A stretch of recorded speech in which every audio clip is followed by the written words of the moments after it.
The Sociology of Freedom. Manifesto of the Democratic Civilization. Volume 3. Written by Abdullah Öcalan. Moral tasks.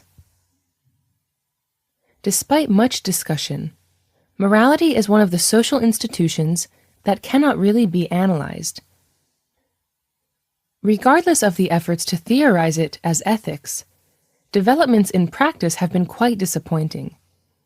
That social existence is becoming increasingly devoid of morality is a common scientific finding. However, the causes and the consequences have not been sufficiently addressed. Morality has become an increasingly discredited institution and subject. But morality, both as an institution and as a subject, is more important than has been recognized. Both the crises experienced throughout history and the present-day global crisis are largely the result of a lack of morality. In history, when social conscience explained that Sodom and Pompeii disappeared under the lava of volcanic eruptions because of moral corruption, it was perhaps trying to relay a certain truth. Moral corruption does cause societies to collapse. Indeed, what is called the curse of the gods is in essence nothing other than the way that social conscience punishes immorality projected onto the heavenly realm. If we interpret the concept of God as society's most supreme and sacred identity, then these curses are the typical act of punishment unique to society. It is simple to conceptually define morality. Knowing how to live in accordance with social customs, habits, and rules would be a suitable definition. But that does not explain its essence. The analysis of ethics attempted by philosophers, both in antiquity and in modern times, have generally been contributions to an introduction to state theory. More precisely, these analyses resemble preliminary preparations for severing individuals from society and making them members of the state. They clearly approach the issue as if the task of morality is to groom individuals to best serve their state.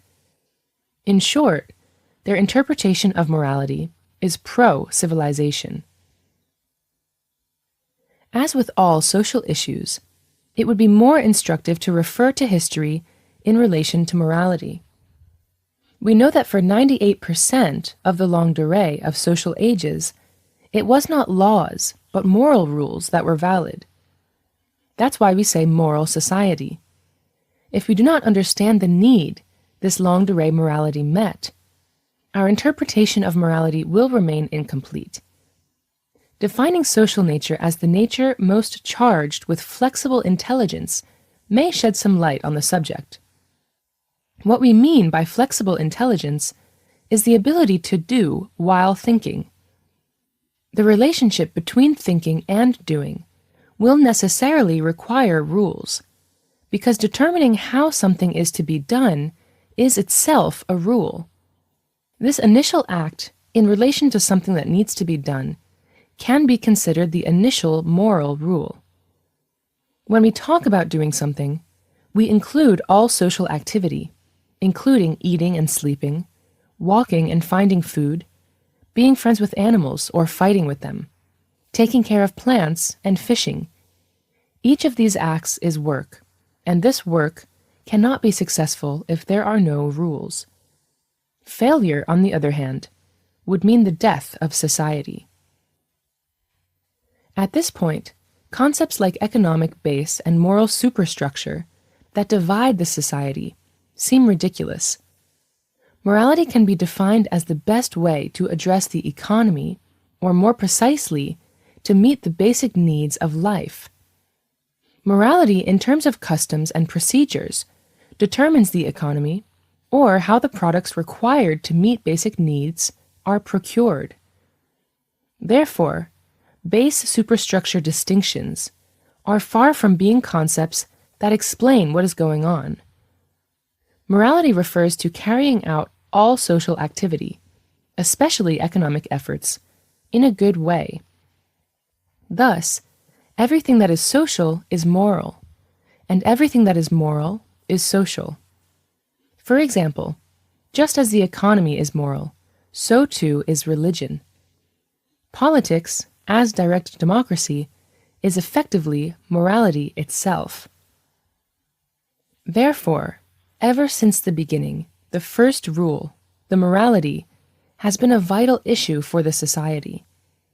The best way to do a job settles in the mind as the best moral rule. Furthermore, it will be perfected over time, taking its place within social memory as a sound tradition. With this, morality takes shape. This is what is called tradition and customs. What we most need to understand here is that morality is related to the affairs of society as much as it is an intellectual act. It requires both an intellectual effort and community activism. Personally, I prefer to call this the original state of democracy. In this situation, original democracy and morality become identical. As society is always chasing after its vital affairs, it is inevitable that society as a whole will think about and discuss work, and it will not be content with this alone. It is an indispensable necessity of life that society will focus a good deal of energy on how to best manage its affairs and how to succeed. Clearly, thinking and discussing, decision-making, and coordinating the implementation of decisions so that the work is successful is direct, participatory democracy, the most face-to-face form of democracy. It is at the same time society's moral governance and way of life. Thus, the source of morality and democracy is one and the same: the collective mind of social practice and its capacity for work. It is not only 98% of historical society's lifespan that has unfolded in a state of morality and original democracy. Both morality and democracy have made their way into the present, even if social units that are very fragmented and that have been left to themselves, it is overwhelmingly morality, not law, that is applied. Although morality has greatly deteriorated, we must still understand that without morality there can be no life at any level, ranging from the family to the ethnic group, or even in relation to the work done in many institutional areas, where even the smallest details are determined by law. Law is just a cover. I am quite certain that the force that actually makes things run remains morality. When we look at the civilization process, the very first thing we note is the consistent attempt to replace morality with state norms. That the first code of law, the Code of Hammurabi, was engraved on a stele clarifies the situation perfectly. It may be said that morality is no longer sufficient, making law necessary, but that is simply wrong. The problem is not the insufficiency of morality, but the erosion of moral society. We identified how the erosion of morality took place. This was how the manifold capital and power monopolies first established themselves over society, and how social values began to be usurped.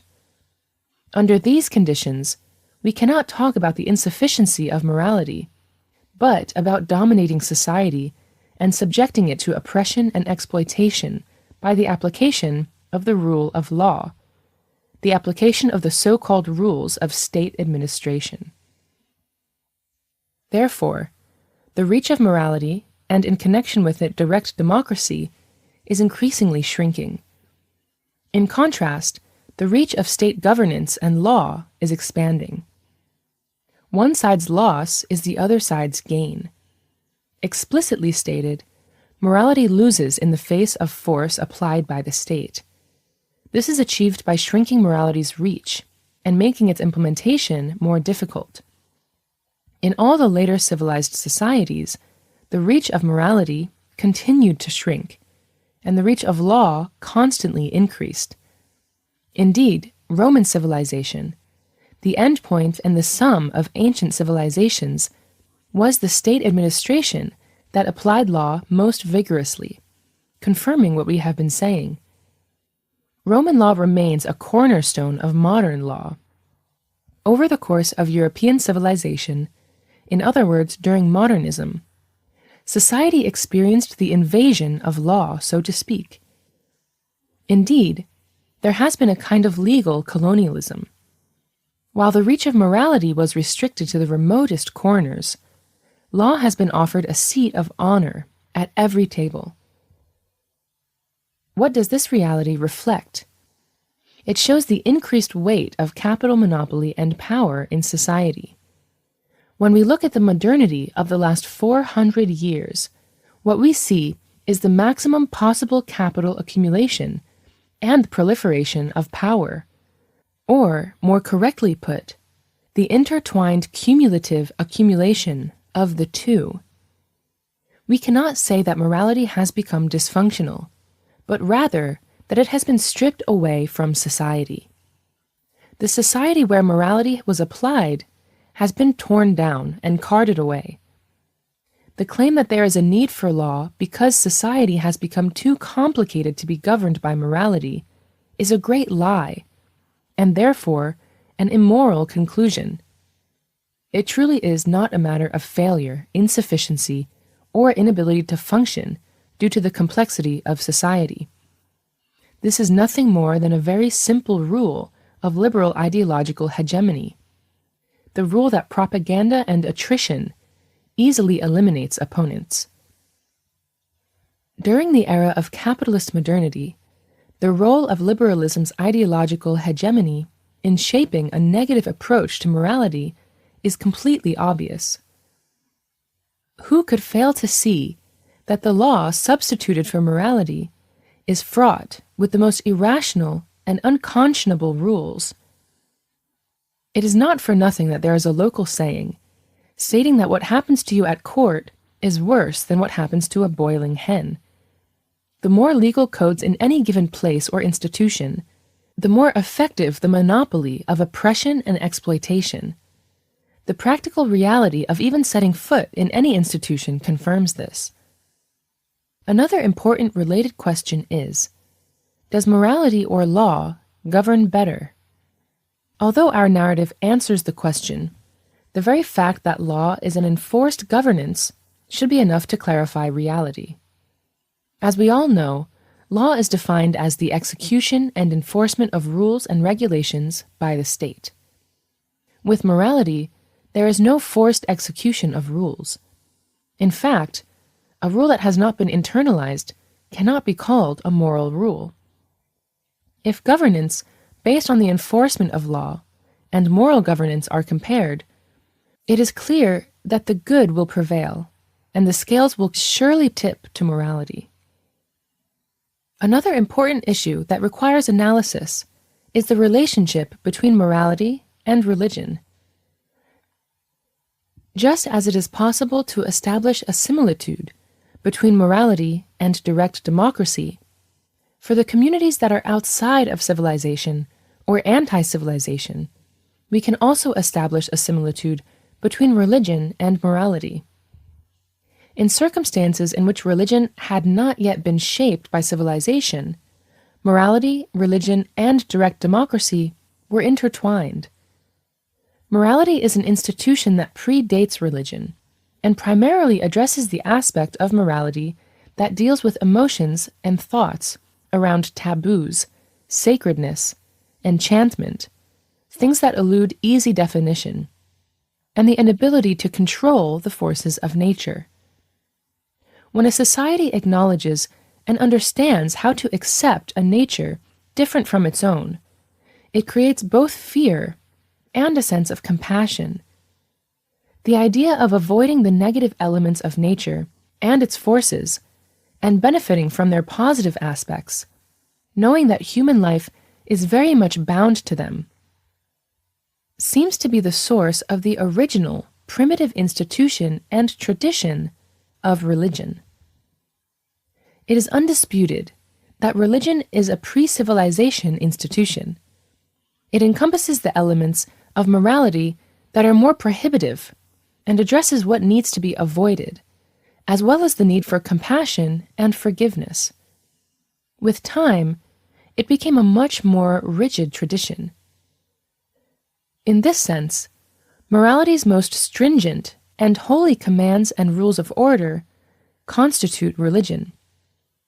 Despite emerging from morality, of which it was initially a part, religion has been strengthened by changes in time and place, making the institution and rules into laws that are more stringent and compulsory, thereby declaring its independence and dominance. It can be compared to law, which emerged in a similar way. As the state arose, rules of law that were initially aspects of morality were transformed into forcibly imposed laws, becoming what we call the law today. Religion went through a further change with the development of the civilization process. It was turned into a divine force that could severely punish society, with its nature being transformed to benefit the forces of exploitation and power. Where law executed monopoly interests through state administration, religion tried to administer it through God. Both of these transformations were important. They represent the two most important moments of rupture in history. The fundamental rule of ideological hegemony is that the rising authority of power and the kingdom would strengthen its position by attributing divine terms to itself. When you dig into the concept of God, you find the tyranny and plunder of oppressive and exploitative monopolies and state power apparatuses, as well as their use of power to impose slavish work on the people. What is most important is to determine that the elements of those parts of religion with democratic social dimension that are identical with morality are gradually turned into units of nature and society.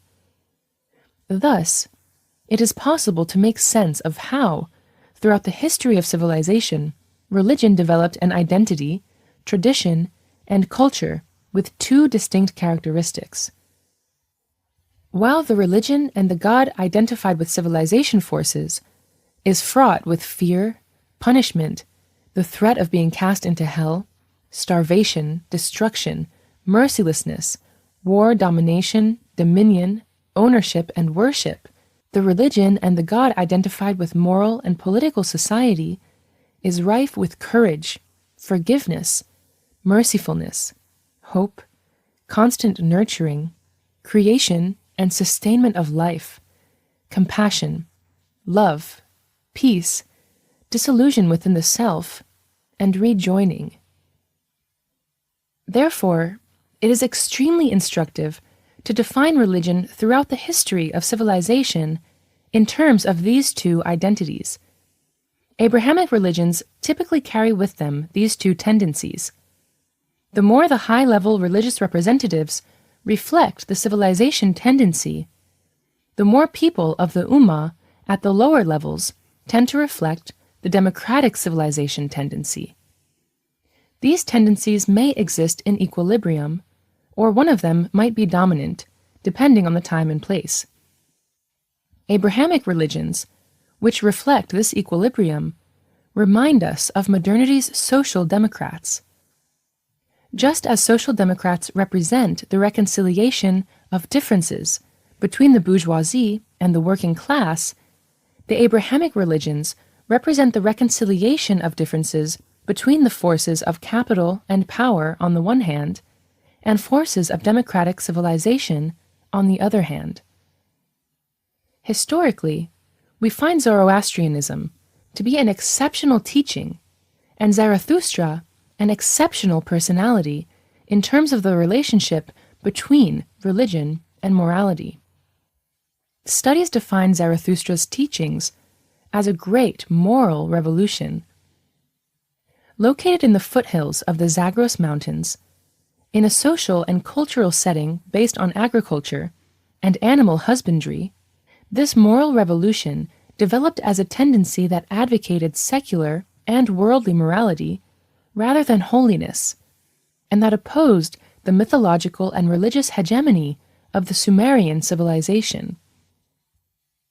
Although it is called Zoroastrianism in reference to Zarathustra, its roots are much older. It is clear that Zarathustra, with his famous dictum, "Tell me, who are you?" passes judgment on the mythological and religious divinity of Sumerian civilization. The first moral critique of religion and the gods of civilization is of great importance. It wasn't just happenstance that the philosopher Friedrich Nietzsche named his famous work, which arrives at a judgment similar to those of Zoroastrian morality, "Thus spoke Zarathustra." In this regard, he is known as the most powerful interpreter of civilization. It is thought-provoking that he uses the epithets of disciple of Zarathustra and disciple of Dionysus.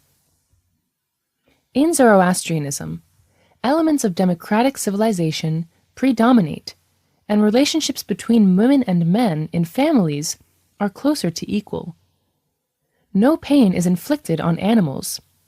While it is essential to benefit from their produce, they are not generally used for meat. Agriculture is greatly valued. Concepts of good and evil that are free from divinity come to the fore. The dualistic way of thinking, evocative of the very first seeds of dialectical thinking, is quite apparent, and there is an attempt to understand the universe dialectically. The use of strong moral principles to govern society is essential. All of this reflects a strong moral revolution against the Sumerians and civilizations with Sumerian roots. It could be argued that the most important result of this revolution, although distorted, was the Median Confederation and the Persian Empire that inherited it. Mani attempted to carry out a second revolution in this moral teaching, but the extremely corrupt Sasanian emperors prevented this, severely punishing him. There was a clash between these two religious and moral identities. There are still traces of Zarathustra-Mani moral tradition present in places ranging from the Middle East to India and into Europe. The word Zendik is Zoroastrian. I suspect it is also the root for the word science. It is worth noting that the Jewish prophets of the Babylonian exile and Greek Ionian philosophers during the time of the Median Persian Empire, as well as European Orientalists, were all directly influenced by the Zoroastrian tradition. Confucius, Socrates, and the Buddha, who are believed to have lived in the same period as Zarathustra, based their fundamental teachings on moral society, and represented a very strong defense of morality against civilization's threat to morality. In the Middle Ages, the moral element held a very important place in Islamic and Christian teachings. There has been a great erosion of morality during the period of European civilization, the reasons for which we discussed in detail earlier. Even these brief historical reminders indicate the great resilience of moral society. As long as morality remained true to itself, it did not capitulate to the forces of civilization. There was never a lack of moral insistence on the part of the demos in the face of civilization's imposed religion and law. The main questions about the tasks of morality today are around how it should be positioned. Obviously, the study of ethics as a branch of social sciences is a task to be taken up in the intellectual area. The key issue, however, is to determine how ethics will become a united whole with society, and how the eroded moral society will more strongly re-equip itself with morality. The task of rebuilding morality is not only a question of the sustainability of the century or the current modernity, but of society itself. it has become quite clear that the global crisis will not be overcome by the force of law. The return to religiosity is also a lost cause. It is necessary to understand that if the strong moral fabric of social nature is not made to function again, there is no way out of this global crisis for modernity. The crisis we are experiencing was created by all the anti-society forces of 5,000 years of civilization to the disadvantage of moral society. Therefore, to find a way out, it is a dialectical necessity to look to both moral society and political society, because morality and direct democracy are identical. If we fail to agree in principle on this assessment, no moral task can be correctly determined. Since morality is democratic modernity's major weapon for finding a way out of the global crisis of modernity, let us try, in the form of principles, to identify the moral tasks that await in any effort to rebuild morality. A. The global crisis of modernity is the result of the destruction of moral society by the forces of 5,000 years of civilization. Dialectically, seeking the way out of the crisis by rebuilding moral society is correct, and as such, is our main option. B. Moral and political society, the fundamental unit of democratic modernity, continues to predominantly exist as social nature, despite all of the erosion and deterioration it has suffered at the hands of the forces of civilization and modernity, and the attempts to eliminate it altogether. Civilization forces are a limited elite network.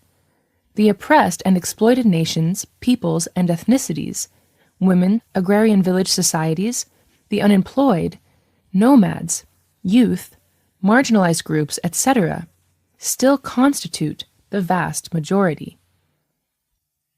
C.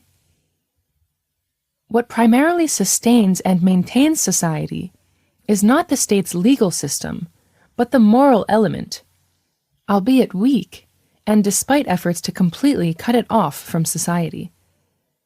If society is not totally destroyed, morality also cannot be totally destroyed. The depth of a society's crisis is linked to the degradation of morality in that society. Eventually, morality must play its role as the most fundamental social fabric and institution, not only for us to get out of the crisis, but so that societies can happily continue to exist. D. While ethical studies are tasks within the intellectual area, and democratic politics relate to the political area, neither can play its role if it does not become a united whole with moral society. Morality denotes the reality of a society where the tasks related to both of these areas have been implemented. Within its democratic scope, there is an identity between religion and morality. Thus, places of worship must be the institutions where social morality is most thoroughly instilled. Houses of worship, in particular churches and mosques, should be regarded as practical, moral institutions, and therefore it would be good to utilize them in building moral society. It is especially important for mosques to regain their role as moral centers, as they widely were during Muhammad's time, when mosques were more than just sites for extremely simple rituals like prayer, but were primarily centers for rebuilding moral and political society.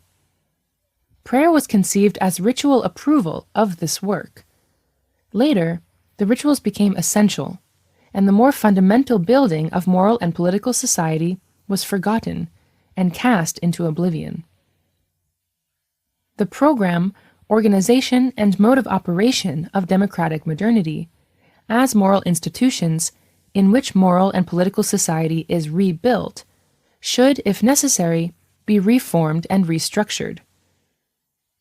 Alevi Jamevi, which for the most part played the role of moral and political society institutions, also need to be restructured to assume a leading role in the efforts to rebuild. Moral and political society units have the right to engage in sacred and moral resistance to the impositions of power in the state, a right they should exercise if necessary. Freedom of religion and conscience also necessitates this. E. Contrary to popular opinion, laicism, with a modern cover, and the radical or moderate new religionism that claims to be acting on the basis of tradition, are not two opposing tendencies, but two eclectic ideological versions of liberalism, and thus cannot play a moral and political role. To avoid falling into these traps, it is important to develop an approach that integrates the democratic content of religion and the partially free and secular elements of laicism. Both elements can only play a role in rebuilding democratic modernity in this way. We should not be party to centuries-old games and fights between them. Instead, we should do what we can to frustrate their efforts to corrupt religion and morality, and reintegrate religion and morality into modernity in a way that serves their interests. F.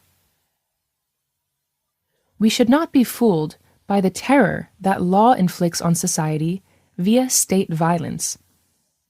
Morality is essential, law is secondary. So long as it is just, law is respected. If not, it is essential to insist to the end upon the principles of moral and political society. It should not be forgotten even for a minute that to defend and sustain society we must take a moral stance. G. Vatican-style Catholic ecumenicalism and the institutions of the former caliphate representing the Islamic Ummah, along with Judaism, Buddhism, and similar moral and religious traditions, should re-institutionalize themselves under a common roof to constitute an institution for the global representation of morality. If they were to focus on ethical practices rather than theology, they might well play a major role in rebuilding moral and political society on behalf of humanity. In a way, just as the nation-states are united under the umbrella of the UN, to be successful, it is necessary that all fundamental moral teachings unite and establish an institution that opposes the attacks of modernity. In keeping with this necessity, the Global Confederation of Sacredness and Moral Studies must be established in opposition to the monstrosities of civilization and modernity that are attempting to engulf all sacredness and all moral teachings. H. The forces of democratic modernity must understand that if they do not embrace and implement their tasks in the moral area, they cannot successfully defend and sustain democratic society units from the attacks carried out by the forces of civilization and modernity, using extensive weapons of ideological and material culture. These brief assessments, in relation to the definition of morality as a subject and an institution, are intended as proposals for a solution and will require extensive discussion. Neither moral society nor social nature fit into schemes of superstructure base. Every social unit, and even each individual, should know full well that living without morality is impossible. The important thing is that society and the individual are equipped with good morality. Whatever the degree of the attack waged by the monstrosities of civilization and modernity, we have no choice but to defend moral society to the same degree. Those who cannot defend their society lose the right to a dignified life. Yet, without morality, society cannot be defended. In the rebuilding efforts of democratic modernity, the success attained by all the social units in their moral tasks will be the fundamental criterion for victoriously exiting the system's global crisis.